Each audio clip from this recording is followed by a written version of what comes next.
العاشرة مساء بتوقيت أسمر المحل أينما كنتم أيها السادة والسيدات من الفضائية التي نحييكم ونقدم لحضراتكم نشرة أخبار هذا المساء. أستهلها معكم أنا عبد الله محمد علي بالعناوين.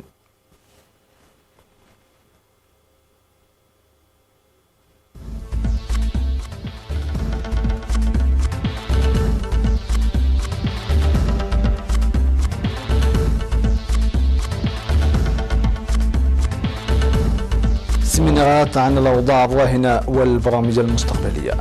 الجديدون في المهجر يقومون بأنشطة وطنية. عيادة بويا تسهم في ضمان صحة الأمهات والأطفال. الجيش السوري يعلن التصدي للصواريخ الإسرائيلية. وزير الدفاع الأمريكي يتهم روسيا بخرق معاهدة الأجواء المفتوحة. ومشروع قانون مناخي للاتحاد الأوروبي. ينظم كبار المسؤولين في الجبهة الشعبية للديمقراطية والعدالة سيمينارات تنويرية حول مستجدات الأوضاع في البلاد وبرامج التنمية تماشيا مع مرحلة السلام الراهنة ودور المواطن للدفع بها قدما. للمزيد من التفاصيل إليكم التقرير التالي.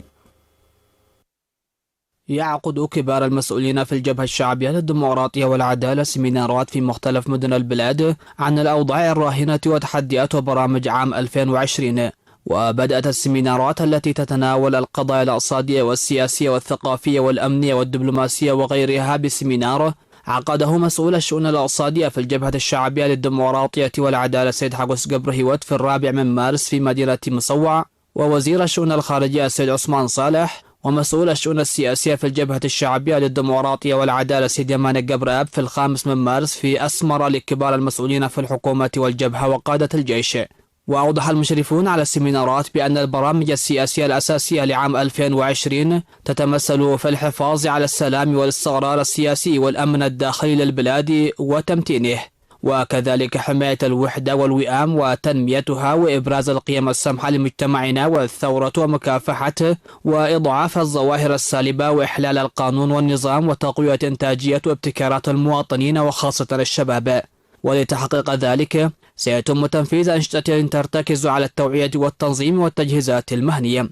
وحول الفرص الداخلية أشارت السيمينارات إلى أن السلام والوئام أساس التنمية والقيم التي ستنمي باستمرار، وبالتوازي مع ذلك التصدي بهوادة للمحاولات الخارجية والداخلية لزرع الفتنة والانقسام وبث الأفكار الهدامة دون الوطنية. وشرحت أن الوطنية والصمود والتنظيم والمعرفة والعلم للشعب في الداخل والمهجر مكنت من تجاوز المرحلة الماضية الصعبة، إضافة إلى الرؤية الواضحة والسياسة الحكيمة والنهج المستقل والثقة بالذات والروح المستقرة للجبهة والحكومة كانت أساس الانتصار ويجب تنميتها باستمرار. وحول البرامج التنموية أوضحت السيمينارات أن الهدف تحقيق النمو الاقتصادي والعدالة الاجتماعية والخدمات الثقافية والاجتماعية الأساسية لتحسين نوعي لحياة المواطنين، وبغية ذلك ستجري حملة لتطوير القدرات البشرية والارتقاء بالانضباط والعمل والإدارة والبنى التحتية والمساكن والإنتاج والإنتاجية وتخفيض المصاعب.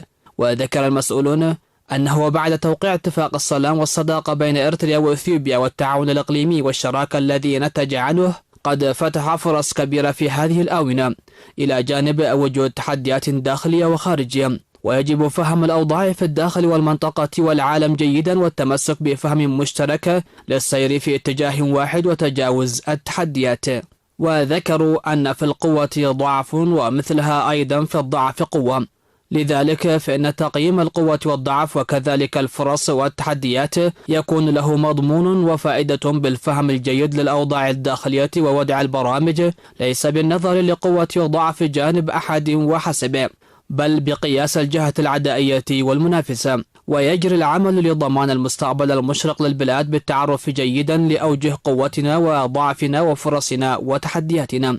وقدم المشرفون على السيمينارات شرحا موسعا عن برامج التعاون الإقليمي والشراكة والعلاقات الدبلوماسية، موضحين بأن هذه البرامج تشمل الحفاظ على مناخ السلام مع إثيوبيا وتمتينه، وإقامة التعاون الإقليمي مع دول القرن الإفريقي بهدف السلام والاستقرار والتعاون المشترك وتقوية التعاون مع الأحبة والشركاء والتصدي للعدائيات والمخاطر وإفشالها. وأن هذه البرامج ستمنح الاهتمام والتعبئة اللازمة التي بدأت أنشطتها حاليا. وأكدت السيمينارات على أهمية مساهمة الشعب في الداخل والمهجر في جميع البرامج، منادية كافة مؤسسات الدولة والكوادر وأعضاء الجبهة الشعبية للديمقراطية والعدالة وعموم الشعب المساهمة بأعلى المستوى لتنفيذ فاعل للبرامج الوطنية لعام 2020 والوصول لأعلى المستويات وأصلبها أرضية. وقدمت في السيمينارات أسئلة واستفسارات تحتاج للتوضيح، منها عملية توزيع أراضي الملكية الخاصة التيسا وقضية البناء وأدوات البناء ونقص المياه والدواء والخدمات الأخرى، ورعاية الشباب الذين خرجوا من البلاد بالتضليل وتفعيل المصانع وخاصة مصانع دباغة الجلود، وتقوية خاصة للأنشطة الإعلامية والثقافية وعدم تقديم المعلومات في أوانها وكذلك تأثيرها، وحول البرامج الموجودة لبدء الاستيراد القانوني وأوضاع العلاقة بين إريتريا وأمريكا وإصلاح نظام الرواتب وغيرها من المواضيع. وأجاب المشرفون على السيمينارات باستفاضة على الاستفسارات. وستتواصل السيمينارات في الأيام القادمة في مدن كرن ومندفر وعصب وبرنتم، كما سيعقد الوزراء ومنسقي جبهة التصدي والمدراء وسكرتاريات ومسؤولو المؤسسات العليا والاتحادات الوطنية سيمينارات في الأسبوع القادم في كافة أرجاء البلاد. دعا مكتب وزارة التعليم في الإقليم الجنوبي في التقييم الذي أجراه يومي 2 و3 من مارس لتقوية جهود المعلمين وأولياء الأمور لتحسين كفاءة الطلاب ونوعية التعليم. وأوضح مسؤول المكتب الأستاذ هبتس كيداني في التقرير الذي قدمه عن نجاح 82.3% من الطلاب البالغ عددهم أكثر من 200,000 طالب، وكانت نسبة مقاطعة الدراسة لأسباب مختلفة بنسبة 4.9%. وأشار إلى ارتفاع نسبة النجاح مقارنة مع العام الدراسي السابق وانخفاض المقاطعة والرسوب. وطالب الاجتماع لحل نقص المعلمين وتقييم مستمر لجهود ونتائج تحسين العملية التعليمية والدفع بالتوعية التعليمية. وقال المدير العام لقسم تنمية القدرات البشرية والبحوث في وزارة التعليم السيد بيتروس هيلا مريم أن التقرير يقدم صورة واضحة عن مستوى التعليم الراهن، مؤكدا على عمل وزارة التعليم بالتعاون مع الشركاء لإيجاد حل جذري للنواقص والقصور مبني على الدراسات. من جانبه أوضح حاكم الإقليم الجنوبي السيد هابتس فاتين أن إدارة الإقليم بدأت دراسة للتعرف على أسباب تدني كفاءة الطلاب وإصلاحها، داعيا المعلمين للمساهمة في الدراسة.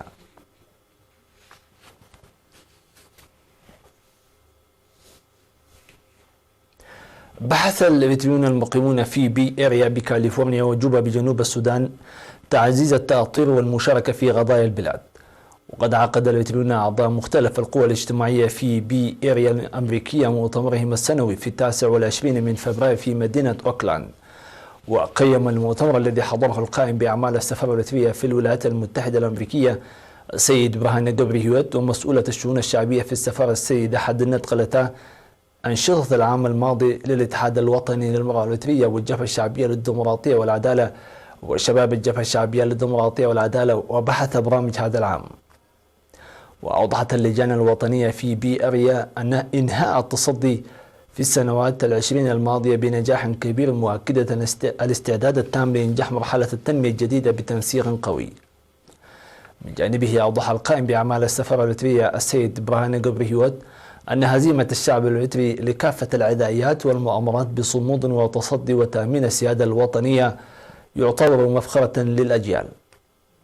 وجمع المؤتمرون مبلغ 13,400 نقفة لمشروع الطاقة الشمسية في شعب كبادرة أعمال 2020. من جهة أخرى عقدت السفارة الإريترية في جنوب السودان اجتماع لتعزيز وعي وتأطير الشباب. وقدم مسؤول الشؤون الشعبية والمجتمعية في السفارة السيد فؤاد محمد توضيحا عن الأنشطة المنفذة لتقوية المنظمات الوطنية عامة وشباب الجبهة الشعبية خاصة وتوعية وتعليم الشباب وحل ومصاعب الشباب. ودعا جميع الإريتريين العمل لإنجاح برامج التنمية.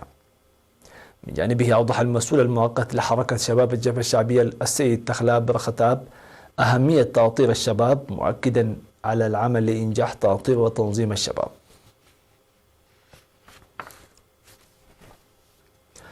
أفادت وكالة الأنباء الإريترية نقلا عن آراء المستفيدين من خدمات عيادة بويا في مديرية قلعة بإقليم شمال البحر الأحمر أن العيادة تسهم بفعالية في ضمان صحة المواطنين وخاصة صحة الأمهات والأطفال. وأوضحوا بأن العيادة وإلى جانب الخدمات الصحية التي تقدمها العيادة تجري توعيات مكثفة لرفع معرفة المواطنين فيما يتعلق بالطب الحديث، ونتيجة لذلك انخفضت ظواهر الأمراض ونسبة وفيات الأمهات والجنين. وأشار إلى أن الطب الحديث ظل يخلق الاستغراب في حياتهم المعيشية، داعين لإيجاد حل بخصوص مسألة توفير أسرة للمرضى والنزلاء. وأوضح مساعد التمريض عثمان عبد الله أن العيادة تقدم خدمات الرعاية قبل وبعد الولادة وخدمات المختبر للتحاليل الطبية والتطعيم ورعاية الأمومة والطفولة وغيرها من الخدمات، مناشدا لحل النواقص المتمثلة في أدوات طبية وضيق الغرف والقيام بأعمال الصيانة الكاملة. وتقدم عيادة بويا الصحية الخدمات ل 700 أسرة تقيم في 4 مناطق. سيداتي سادتي، إلى فاصل مسمى نوافيكم بالأنباء العالمية.